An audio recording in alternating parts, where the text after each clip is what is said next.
The wind screamed across the dead land, dry and full of dust. Bones of ancient creatures lay broken under the gray sky. Sharp stones poked out of the ground like the ribs of forgotten monsters. This place was not a village, not a home. It was a graveyard, and in the middle of it, under a cracked stone statue, a girl lay still. Her name was Sari, and she was paralyzed. Her legs could not move, her arms were weak, and her body felt heavy like stone. She had been left there by her own family, left to die where no one would find her. They told her it was better this way, that she was slowing them down. Then they walked away without looking back. Now days had passed, or maybe weeks. Sari had stopped counting. Her lips were dry, her voice barely a whisper. Her red eyes stared at the sky, but saw only clouds that never cried. She was alone, broken, and fading. But the graveyard was not quiet. Strange creatures moved in the shadows, long, thin beasts with sharp teeth and hungry eyes. They circled her from a distance, waiting for her to stop breathing. One came closer, sniffing, its claws scratching the stone beside her. Sari closed her eyes, ready to feel pain, ready for the end. Then a sound, not a roar, not a scream, but the sharp crack of a human weapon. The creature yelped and ran, followed by the others. Sari opened her eyes slowly, and what she saw made her heart beat again. A man, tall and dressed in dark armor, stood over her. He held a long weapon, still hot from fire. His face was rough, his eyes cold, but not cruel. He looked at her like she was a puzzle, not trash. Sari tried to speak, but her voice came out broken. The man did not speak. He just knelt beside her. He took out a small scanner and checked her pulse. Then, without asking, he picked her up in his arms. His grip was strong but gentle. Sari wanted to fight, to say no, but she had no strength. Tears rolled down her cheeks, not from pain, but from confusion. Why was a human here? Why was he helping her? He walked with long steps across the graveyard. His boots kicked away bones and sand as he moved. Sari's head rested against his chest, and she could hear his steady heartbeat. It was a sound she had not heard in a long time, a living, human sound. They reached a small camp hidden behind a collapsed wall. A tent, a heat lamp, and a tiny cooking unit sat quietly in the corner. He laid her on a soft mat and covered her with a warm blanket. Then he handed her a small bottle of water, pressing it gently to her lips. Sari drank slowly, feeling life return to her dry throat. She looked at him, trying to understand. He finally spoke, just one word, safe. That word hit her harder than any pain. Safe, in a place of bones and death. Safe, with a man she didn't know. Safe, when her own family had thrown her away. She whispered, "Who are you?" The man didn't answer, just looked out into the darkness. His eyes scanned the graveyard like he had done this before, like he had walked through danger and come out stronger. That night, Sari could not sleep, not because of fear, but because of wonder. The fire crackled beside them, casting shadows across the bones outside. She watched the man sit with his weapon beside him, silent and still like a statue. The wind outside howled again, but this time it sounded less cruel. Sari thought about her family, about their cold eyes and harsh words. And then she looked at the stranger who had found her, a man who had no reason to care, and yet he did. Before sleep took her, she whispered, "Why did you save me?" He didn't turn around, but after a pause, he said quietly, "Because you're not dead yet, are you?" The sun had not yet risen when Sari opened her eyes again. The sky above was still dark, filled with stars that blinked like cold eyes watching from far away. The fire beside her had gone out, and the air was sharp with desert chill. She turned her head slightly and saw the man. He was already moving, packing, quiet, fast, like a shadow that had learned to live without sound. She tried to sit up, but her body refused again. She felt the same dead weight in her legs, the same weakness in her spine, but there was something new inside her now, a question she couldn't stop thinking about. Why was he helping her? What did he want? He noticed her watching and walked over without a word.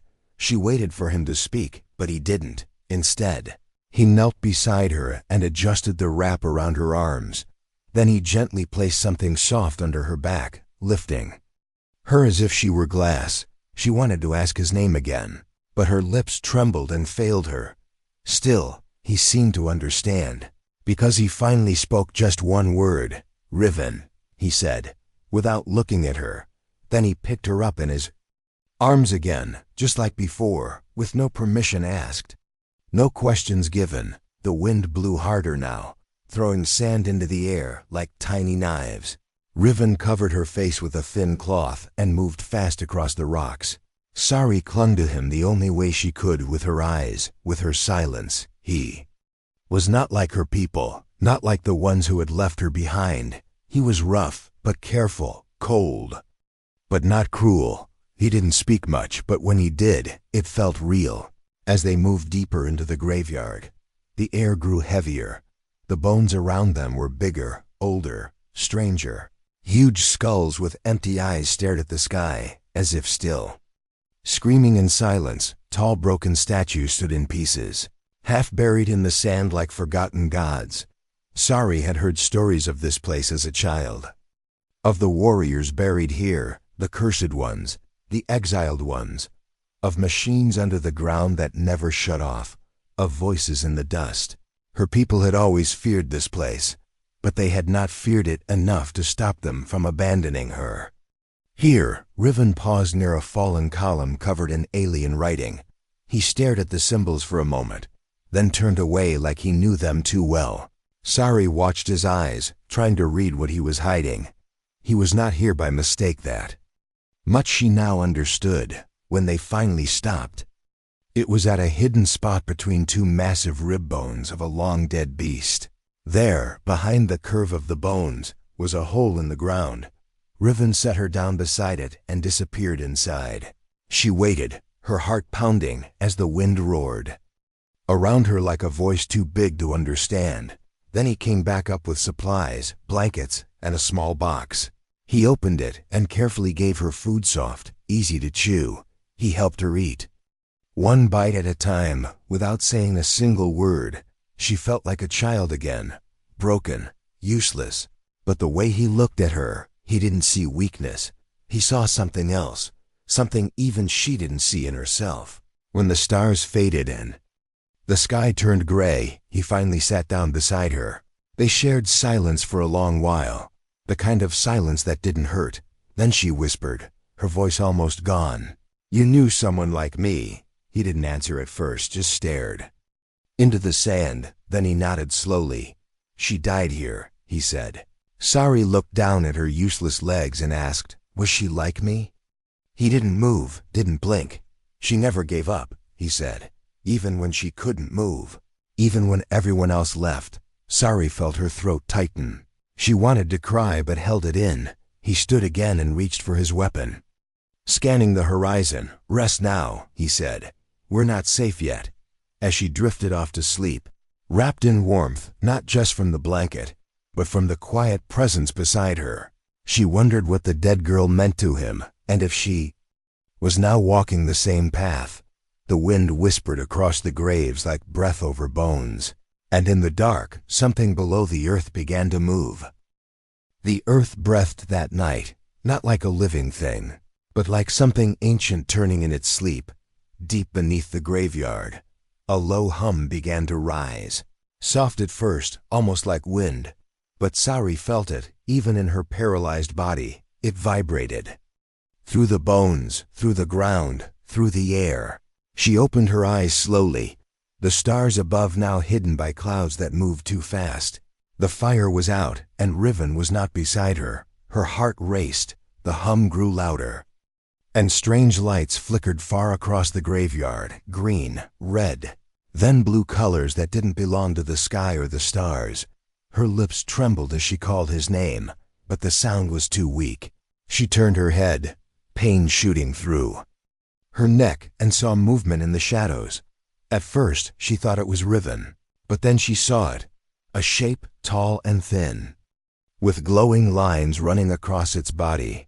It moved like a ghost made of wires and smoke. Sari froze, breath shallow. She remembered stories of the grave machines, old protectors of this cursed land, buried when the war ended. But sometimes they woke up, and sometimes they looked for voices in the dark. The machine came closer, slowly, scanning the bones around it. It didn't seem to see her yet, but the hum it gave off made her skin tingle, and her fingers twitch. She gasped, staring at her own hand for the first time in days. Her fingers moved, just a little, but they moved. Then she heard it, a voice, not spoken aloud, but inside her head, soft, cold, ancient. "Child of the fallen, do you awaken?" Sari blinked, confused and terrified. I don't understand," she whispered. The machine's head turned sharply. Glowing eyes now focused on her. It tilted its head like it was listening, like it was hearing something through her bones. Then, without warning, Riven appeared from the shadows, weapon raised. The machine snapped toward him with a sharp hiss. But Riven didn't fire. He stood his ground, calm but tense. "Back away," he said firmly. The machine paused as if thinking. Then it took one step back and vanished in a burst of dust and sparks. Riven rushed to her side, eyes scanning her body for wounds. She tried to speak, to ask what that thing was, but he beat her to it. "You saw it too," he said quietly. More a statement than a question. She nodded slowly. "It spoke to me." Riven's face darkened. He looked out into the night again, then back to her. "They're waking up," he whispered. "The machine's buried here. They're not sleeping anymore." He didn't explain more, just lifted her again and carried her deeper into the graveyard. They passed huge skeletons, strange markings carved into the stone. Everywhere they went, Sari felt the hum stronger, like the very ground knew she was there. They reached a cracked platform at the center of the graveyard. There, under the dust, was a symbol she remembered from her childhood. A spiral with 3 dots, a mark once sewn into her baby blanket. Her mother said it meant, "chosen by silence." She never knew what it meant, until now. Riven knelt and brushed the dust from the symbol. "It's real," he muttered. "You really are one of them." "One of who?" she asked weakly. He looked at her, the firelight from his lamp flickering in his eyes.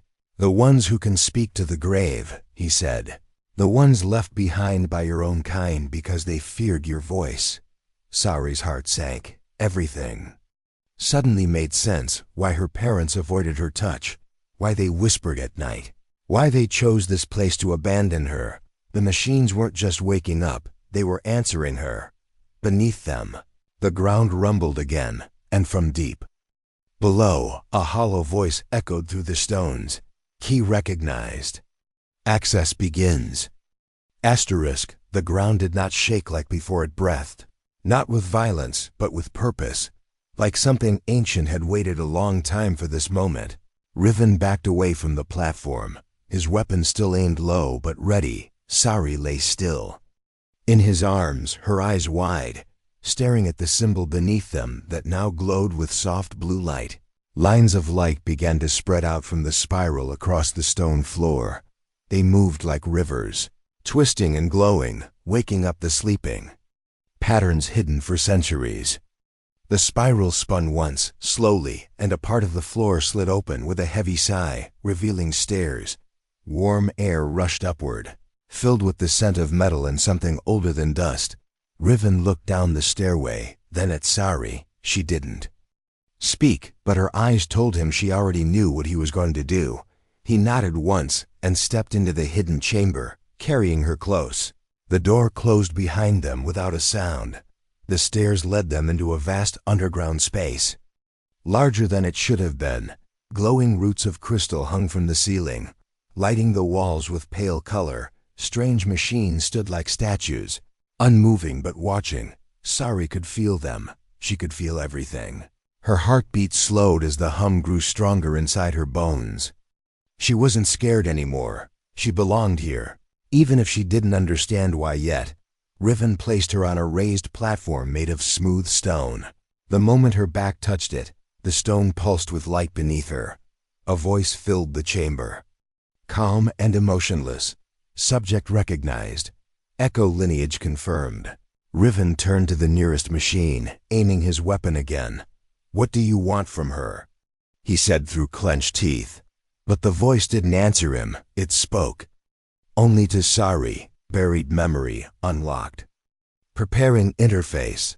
Preparing truth. Light danced above Sari's head, forming shapes in the air, images of her people tall, proud, cold-eyed projected into the space. They spoke in a language long dead, but Sari understood every word without needing to translate. They spoke of fear, of a child born without control, of a voice that could wake the guardians of war. She saw her mother's face, not filled with love, but worry. She saw a meeting where the elders nodded in silence, and she saw herself as a baby, marked on the forehead with the same spiral now glowing under her.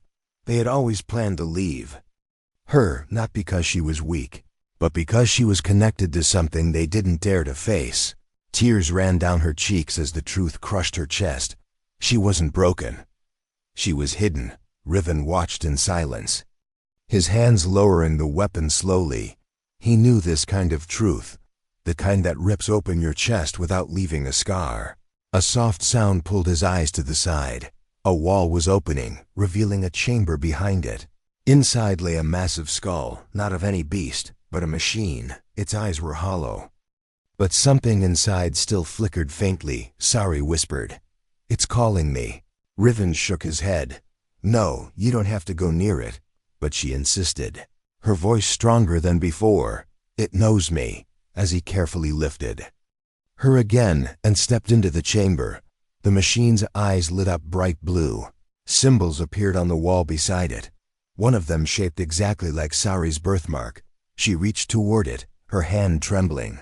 Her fingers brushed the symbol and the machine spoke. Command link confirmed.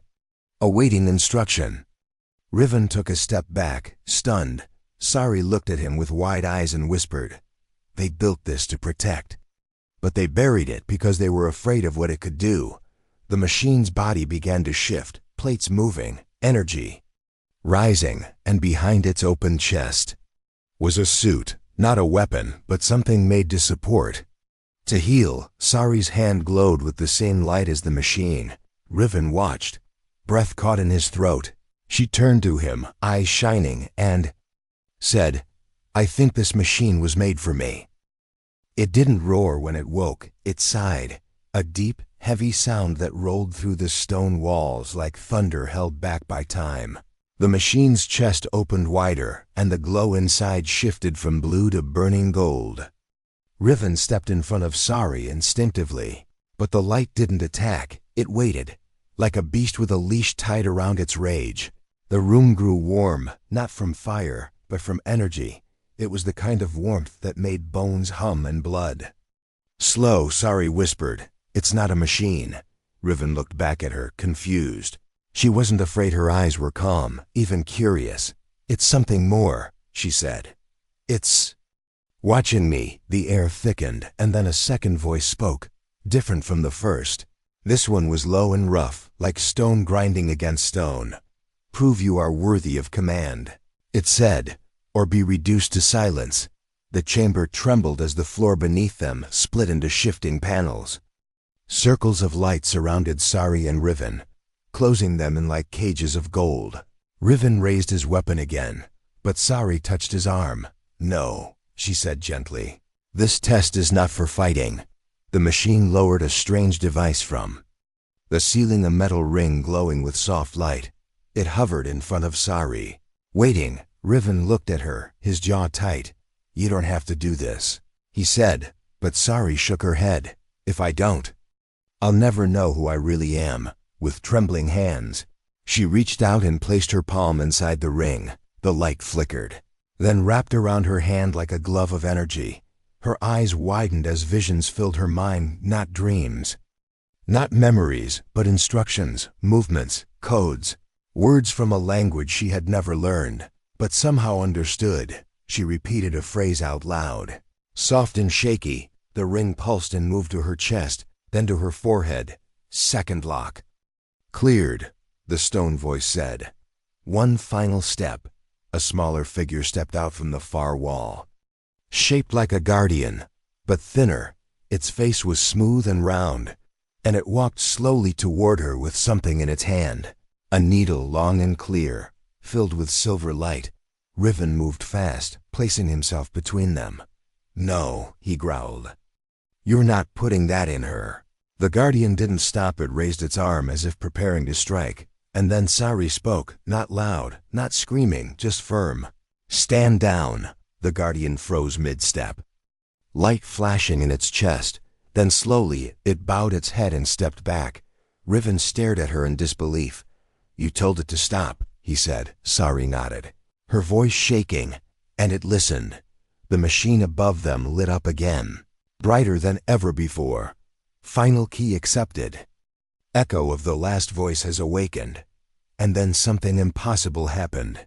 Sari's legs moved, not much, just a slight bend of the knee, but enough to send a jolt of fire through her spine. She gasped, blinking back tears, not from pain, but from joy. She moved again and again, her feet twitching as if waking from sleep. Riven knelt beside her, grabbing her hand. "Sari, you moved." She couldn't stop smiling. The warmth in her chest was no longer from fear. It was something deeper, hope, real, burning hope. The voice returned, now softer, more human. "You have passed the test, daughter of the spiral." Behind the machine, a new path opened, a glowing bridge leading deeper into the grave's heart. Riven helped her sit up slowly, his hands never leaving hers. She looked at the bridge, then at him.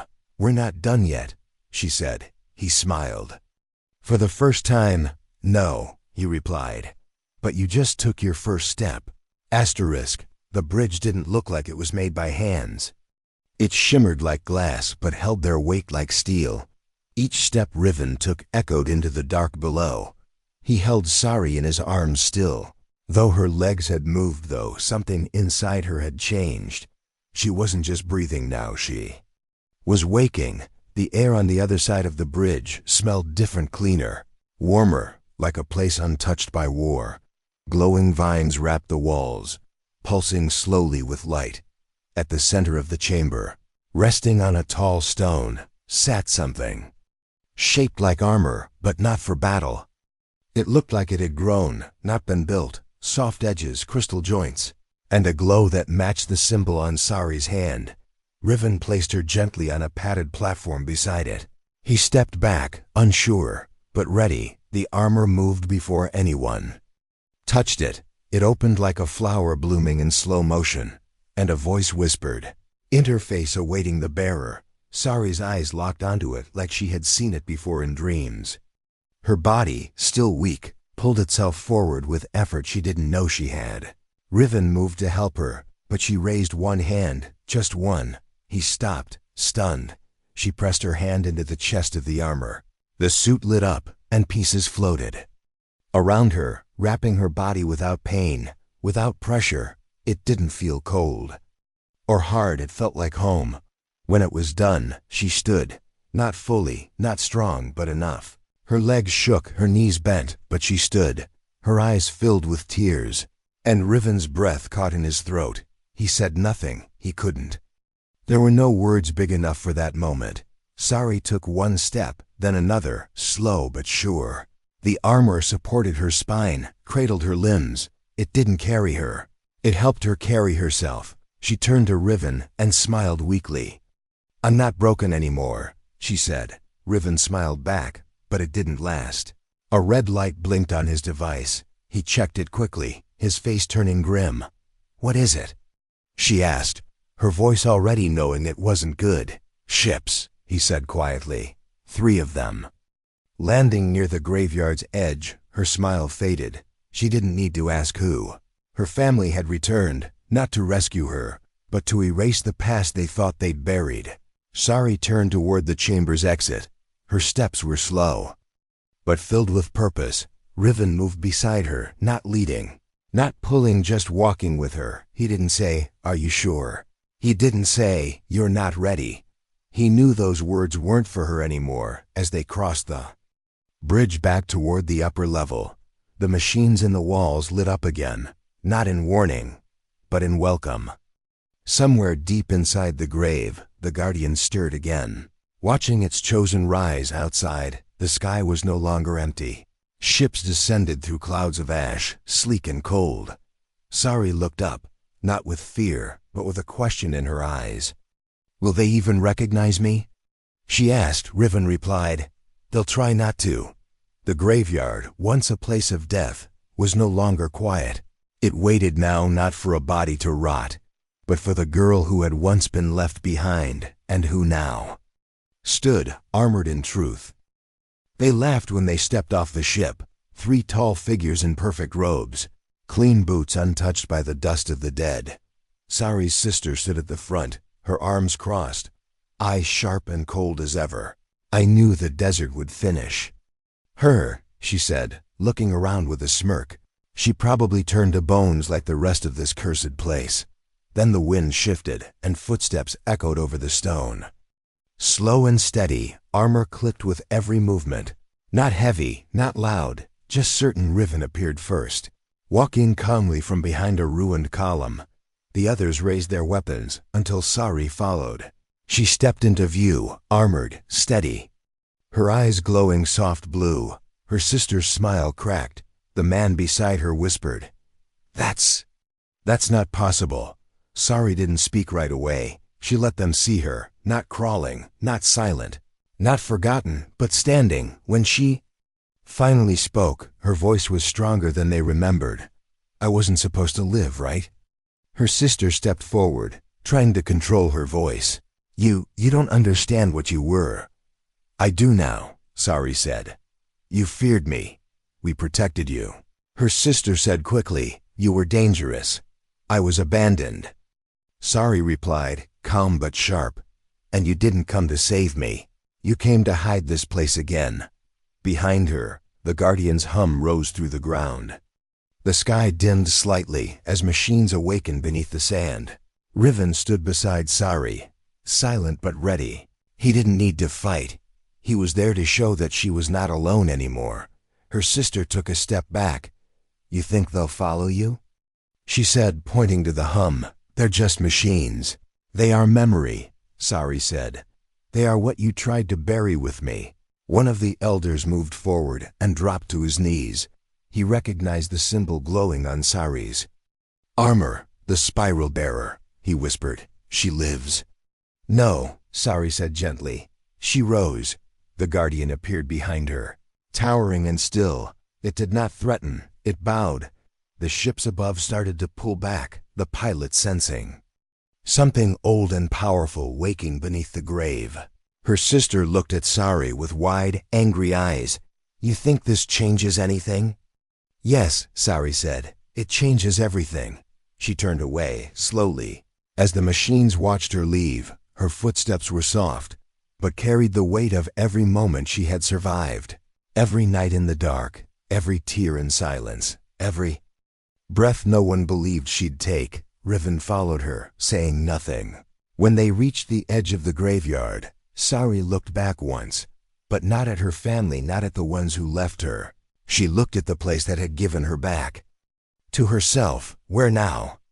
Riven asked. She smiled, weak but real. "Somewhere the ground doesn't whisper to the dead," she said. "Somewhere I get to decide who I am."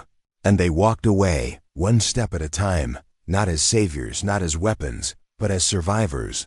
The wind blew behind them, and for the first time, it felt like a song.